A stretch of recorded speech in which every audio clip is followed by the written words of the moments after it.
is up, my beautiful Banditos? Good to see you all here. Now, over the past couple days, you guys have said some really lovely things about the City Walls edit that I made. If you haven't already watched it, go ahead, go watch it. I'll link it below, and at the end of this video, it would really mean a lot. I worked hard on it, even though it is my first edit and a little rough around the edges. I'm still very proud of it. But, you know, I'm still very much in breach mode, so I figured while I was, I would go ahead and come on and take a look at the Deluxe Breach box sets with you all. Ooh. Alright, now I got these in the mail maybe like a week or so ago. I know things have been kind of weird with shipping, but they finally got here safe and sound. That's all that matters. As you can see, I did take off the outer plastic because, let's face it, they all look just so nice and lovely and touchable. I haven't gotten to take a deep dive into them just yet, so I figured I would with you and share some thoughts on the album. Now that it has been a bit, and I've had a couple dozen listens of the album, I'd say it is up there in terms of my favorites. I think it's still too early to do a formal ranking of the songs, and I mean, let's be honest, even that kind of depends on the day of the week, my mood, but I would say it's definitely probably top 3 along with Trench and Clancy. I didn't fully love Breach at first. It did take me a couple listens to really grow on me, but I love it now. It really does, I think, feel like a culmination of their entire discography, of the entire Dima storyline, and it feels like it really kind of incorporates sounds from all the way back to self-titled. There's a lot of Easter eggs for us fans with the repeated lyrics, the old unused demos, some of the fan videos of the concerts. It's really an album for the fans, while also, I'd argue, maybe being like their most accessible album for a mainstream audience yet. I think there's really something in there for everyone. And it's been really, really nice seeing a lot of new fans come out of listening to the album. And isn't that how it always works? You have these people who say, oh, I've never listened to 21 Pilots, or I don't like 21 Pilots, or blah, blah, blah. And then they listen to it, and they fall in love. But anyway, because of all of that, because it is the last album of the lore, because it is the last album before their break, it really does feel very nostalgic in a way, very warm. Like Tyler and like us are looking back at our lives from a perspective of growth and change. Now, I had originally ordered most of the vinyl variants, but when these were announced, I canceled those in favor of these. I don't know, maybe it's just because I personally was a CD kid, or just how nice these look, but I had to have them. And honestly, I'm kind of glad that's the route I went with. I saw how a lot of those colored vinyls came out, and some of them were a little bit rough. I've always loved things that are sort of like character-centric, so these were right up my alley. And why have just one when you can have all 3, the Holy Trinity, if you will? Clancy, Torchbearer, and the Bishops were all equally important players in the lore, so I couldn't just get 1 or 2. Now, I'm running out of space on my shelves already, but part of the reason why I got these is to see if maybe my existing CDs could fit into them as well, so we'll try that out later. Cross your fingers.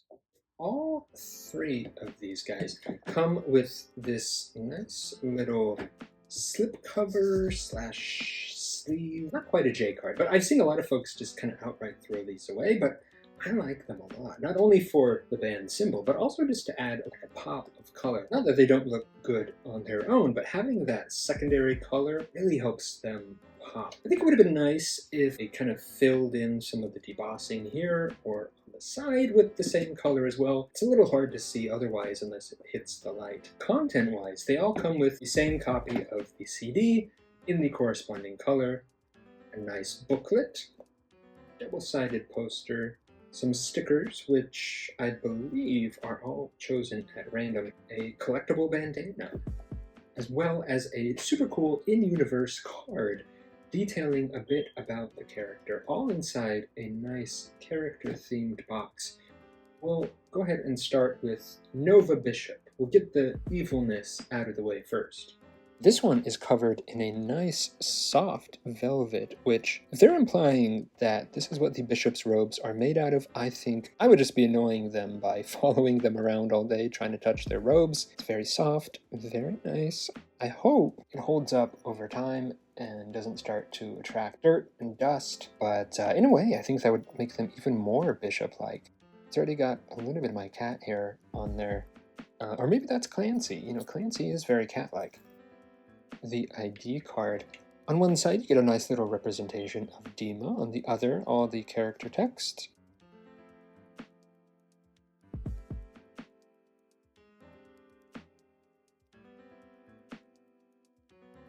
And the booklet itself is very, very nice. You get some really nice, high-quality artwork, some beautiful, vivid colors, and I really love how a lot of the details on some of these pages have that kind of glossy look to them. It really helps each of these pages pop. Black and red has always really been their style, and Breach is no different. These are all very vivid, very vibrant. Some of these are from either the music videos or they were used on some of the picture discs as well. But it's really nice to see them isolated from the contract music video there. The necromancers outside, very imposing, very scary. That one of Josh, I think, was used on the Raw Fear disc. All the different Clancy's there. Some more really cool glossy parts. Another picture disc. Josh setting fire to Dima. And this one, I think, was the Exalt picture disc with the Breach logo there. This one's super cool, very spooky from the contract music video. Josh with the Torchbearer symbol there. Josh looking mean on the drums. Playing so hard they're smoking. And then I think this was on the International picture disc. I really like that one. And Tyler on the back. Very, very cool. I know a lot of times in this day and age where physical media isn't so much a thing, booklets are sort of a dying art. Either you get them or you don't. Sometimes you get them and there's just like one little eensy-weensy picture. But TOP's always had some really cool booklets. I always appreciate that they put their lyrics. For a band that has such deep, meaningful lyrics as TOP, you're always going to want to learn them as quickly as you can, so it's very much appreciated. And our lovely double-sided poster here, showing Josh as Torchbearer, Tyler as Clancy on one side, with another really nice shiny band logo. On the other side, we get a really cool banner of Dima, with all the fixins that you'd want: the neon gravestones, the vultures, the towers. Very, very cool. And a little fun fact, if you fold this guy up just right, get a nice little teeny tiny Josh. You can put him in your pocket, take him wherever you want, little teeny Torchbearer. Now the bandanas are the same for every set, just in different colors, but as you can see we have the names of all the bishops around the edge and in the middle there. Have some really nice FPE letters bordering around the center. Also outlining the Clancy logo there. Breach in the middle.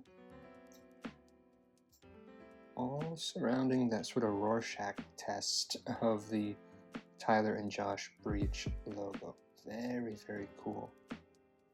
The Torchbearer set is a nice light olive green and yellow and has a canvas overlay to it, feeling very almost militaristic, which I guess makes sense for the character. But is this box set really here? Or is it just a manifestation in my mind guiding me where I need to go? Who can ever really be sure? I won't go over the booklet and the poster again because they're the same for every set. But rest assured, they are still here and they are still cool. Torchbearer's ID card reads,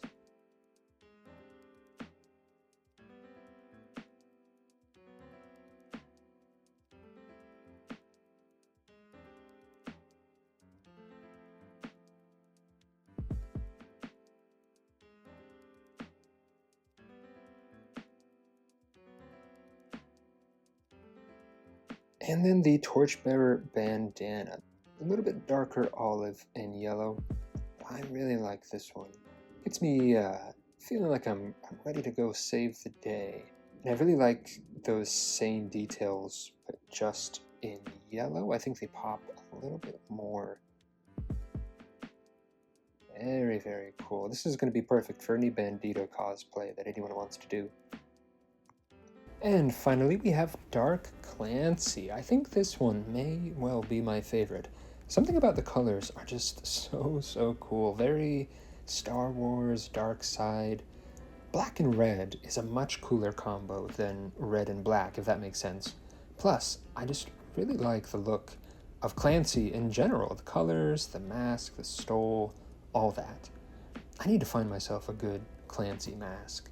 The Clancy set is a sort of faux leather, not quite pleather, but whatever this material is that is then given a sort of a marbled texture. It looks very sleek. Now the CD was originally showed in purple, but came out sort of like a dark gray, which a lot of people didn't like, but personally I think I might like a little bit better. Clancy was never really associated with purple. I mean, maybe if they'd done red just to match the others, that could have been cool, but I like it as it is.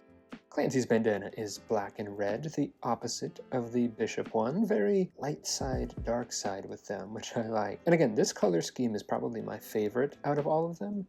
I could definitely see myself rocking this one. That red really pops against the black. So cool. We have Clancy's ID card with the breach symbol on the top.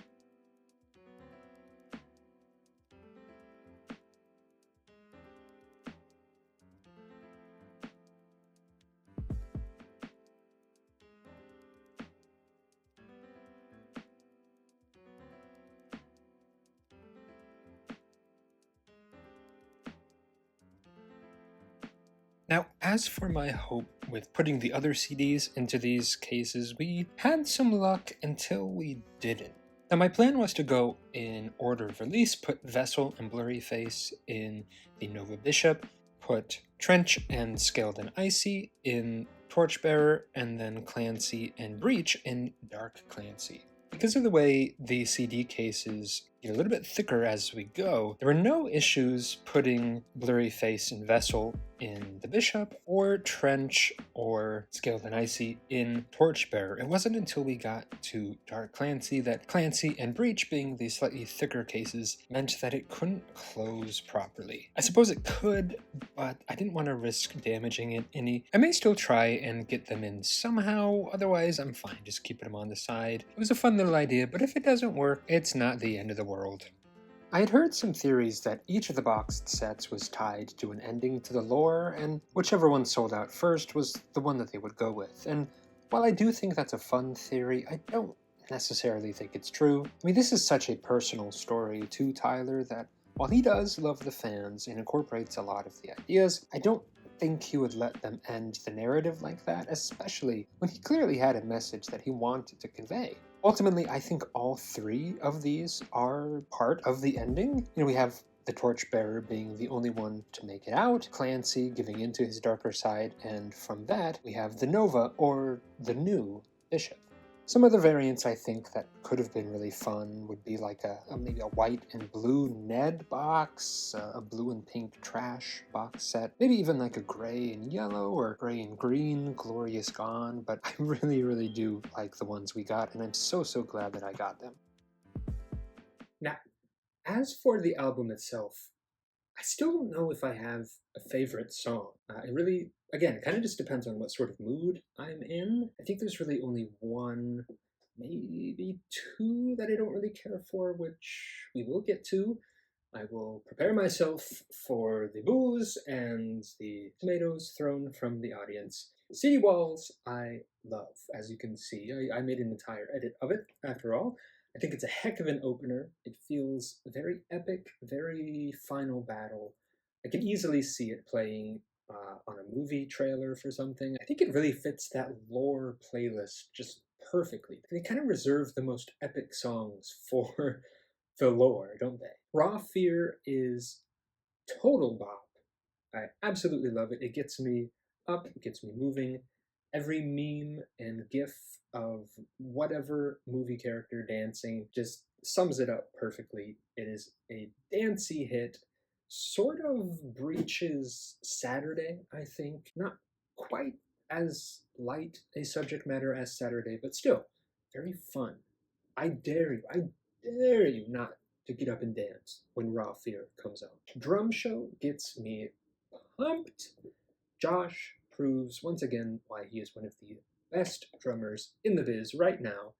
Fight me on it. I don't care. And our first official Jokels lived up to the hype. This is one instance where we do believe the hype. I do know that we got some Jokels on the Unplugged album, but this is Josh's song. His first official song just about him. But of course, Tyler's scream, mwah, perfection.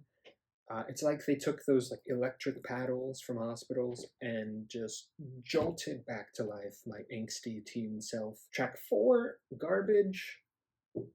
Oh, oh man, Garbage. I really don't get the criticism of this one. This one is something of a precious song to me, if that makes sense. I still can't listen to it without getting emotional. I don't know how many times I've listened to it, and still, every time. I don't know what it is. The lyrics definitely kind of hit me where I'm at in my life right now, and the instrumentals, those violins and that kind of low twanging guitar, it feels really nostalgic for me. It takes me right back to my youth in just such a kind of a bittersweet way. And speaking of, it kind of gives me bittersweet symphony vibes. But seriously, anywhere, in public, on the train, walking, whatever, I at least get goosebumps, if not outright emotional. I love Garbage. The Contract, certified bop. Again, it totally just awakens my inner angsty high school teen self. I really feel like that video of the goth kids dancing under the bridge. And when Tyler hits that wait, oh man, it gets me hyped up. The freaking scream singing he does, hot damn. I mean, it made a lot of sense when I found out that this song was co-written by Youngblood because it feels very alt rock, very heavy, and it reminds me once again why necromancer is just such a cool word. What other song are you going to hear the word necromancer in? Downstairs. Uh-oh. Now this is where I need to prepare myself for the tomatoes. I don't hate Downstairs. I do think it definitely picks up in the last half. In some parts, like that No Mercy scream towards the end, I love, but it's just a bit slow for me. It takes a bit much to get going. One reason why I love TLP is because they are fast and frenetic, and for someone with ADHD like me, that really just tickles my brain. And this one just takes a bit too long to get going for me. It's very reminiscent of their first album, the self-titled, which makes sense because I think it is an unused demo from around that time, either self-titled, Regional at Best, Blurry Face, somewhere in there. But self-titled is probably my least favorite of the main albums. Again, I know it's blasphemy, but I like that album mainly because it just kind of shows how far they have grown as a band and how far Tyler has come as a songwriter. I kind of get the impression that it might be Tyler's least favorite too, or maybe he's a little bit ashamed of it, but he is kind of coming around to it in recent concerts. Maybe my impression would change if I heard Downstairs live, but for right now, I don't believe the hype. Robot voices. Very fun, very bright, very poppy. I can totally hear this one on the radio. It feels very mainstream, but in a good way. Those little woos would be so fun in a crowd, I think. It's arguably the least heavy on the album, at least as far as the subject matter and maybe the rhythm instrumental goes. I also think it's just so cool how he built the song around this other band's song. It's the first time I think that they really sampled anything else from another band. But yet he still gave them credit. He hooked them up with some people to help their career. We love to see it. We love to see artists supporting other artists. Center Mass. Now I know Tyler said this one would be probably our least favorite on the album, but he was wrong, flat out. I love this one, and I love, again, that kind of a little bit jarring tonal shift. It almost feels kind of jazzy in the first half, almost lavish esque in the first half. And then it hits the chorus, gets a little heavier, and then finally gets to that, like, just unleashing in the second half. That's very emotional, but also feels very cathartic in a way too. Like he's letting out decades of feelings in the span of like a verse or two. Good for you, Tyler. I love that for you. Cottonwood. This one took me a couple listens to grow on me, but I absolutely love it now. It feels a little bit more emotional than Legend, which was the tribute song for his other grandpa. And that one definitely skewed a little bit more fun. I think this one feels a little bit more nostalgic, more plaintive in a way. Very like he's reminiscing on old times. He's asking questions, maybe with some unfinished business. It feels very kind of adjacent to The Line, and it's another one that really gets me in my feels and nostalgic in a bittersweet but ultimately good way. One way. This is the other lavish-esque song that I really, really love. I think it's a shame that it is also the shortest one, other than Intentions, because, God, it makes me feel so smooth and stylish. I really just wish like there was another 30 seconds, 60 seconds. I don't know. I love it. I need more. I do like the voice note at the end. It's very fun, but I just want more of the song. You know, it's such a bop. Days Lie Dormant. Very fun. Very sweet. I think it is towards the top of the list in terms of the Jenna songs. Maybe just behind Tear in My Heart, I think. It's very relatable, being away from something or someone that you love and feeling like your days are just a little bit more empty and pointless. It really comes across how conflicted he is in the song, that he's off doing what he loves to do, but being away from the people that he loves that inspire him. And I really love kind of the slow progression and the build of the song until that explosion. Tally. Call me crazy, but this one feels very sporty. Like even before I saw it used in an NFL commercial, I was like, I can see this one being used for like a boxing promo or something. I think if they ever did a music video for it, I could totally see Tyler as like a boxer who keeps getting knocked out but keeps going back in the ring. It's kind of got that vibe to it. And when he has that huge falsetto scream at the end, I feel like I'm in a THX commercial, just like hit with a wall of sound. It is so cool. As sort of like the unofficial finale song, it really works great as like an 11 o'clock number. Intentions. Look, I do love this song.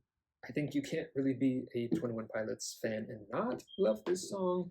Like Truce, it feels very precious, very sweet, and I do absolutely love the message behind it. I think it's a good one to listen to when you need some inspiration. Otherwise, it's not really one that I would have on repeat often. But again, I love what it stands for. I love that it takes everything full circle. It is nice. And finally, Drag Path. Um, yes. Yes, this one feels like the true ending, that epilogue that leaves things on a slightly more hopeful ending.